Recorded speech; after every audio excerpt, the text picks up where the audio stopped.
When you're raising neurospicy kids, the rulebook doesn't always work. My beautiful mum knew that, and instead of trying to force us into rigid systems, she made up her own.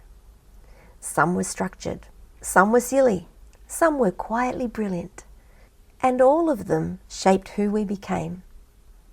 Today I want to share the creative systems that Mum invented, not as advice, but as stories. Little windows into how imagination, flexibility, and a bit of humour can transform everyday life.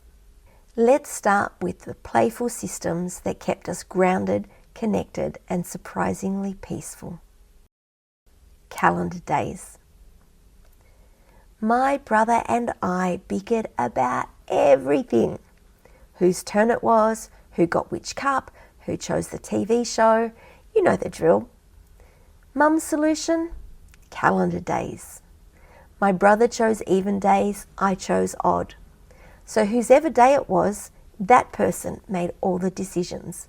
Which show we watched, which hand we held when crossing the road, which piece of fruit we'd share. And even when it wasn't your day, you always knew tomorrow was. It taught us equity. It taught us delayed gratification.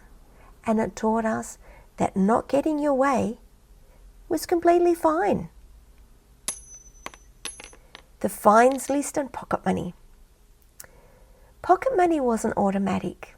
We earned it with small jobs, making our beds, helping out, doing our part. But Mum also had the fines list.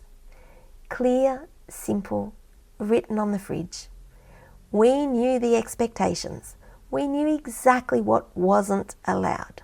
We knew how much we'd lose if we crossed the line.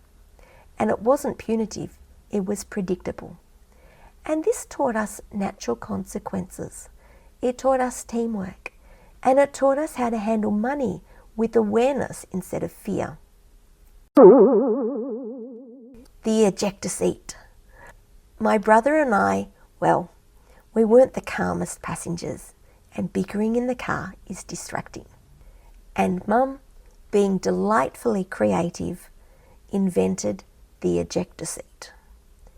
We'd seen cartoons, and we knew what that meant.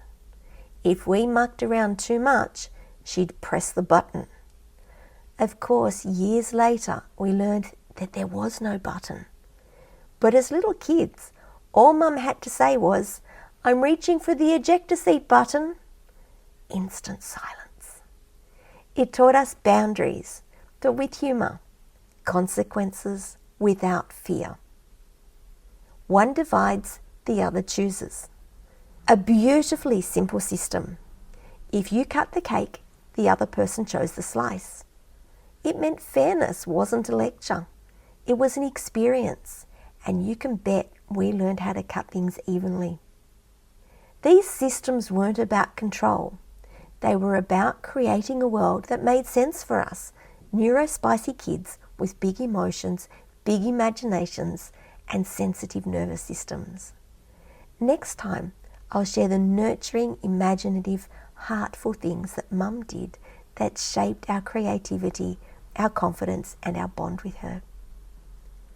If this brings up memories of your own childhood, or if you've created your own systems, I would love to hear about them in the comments. And if this resonates, please subscribe so you don't miss part 2. Because being different isn't broken, it's just another rhythm.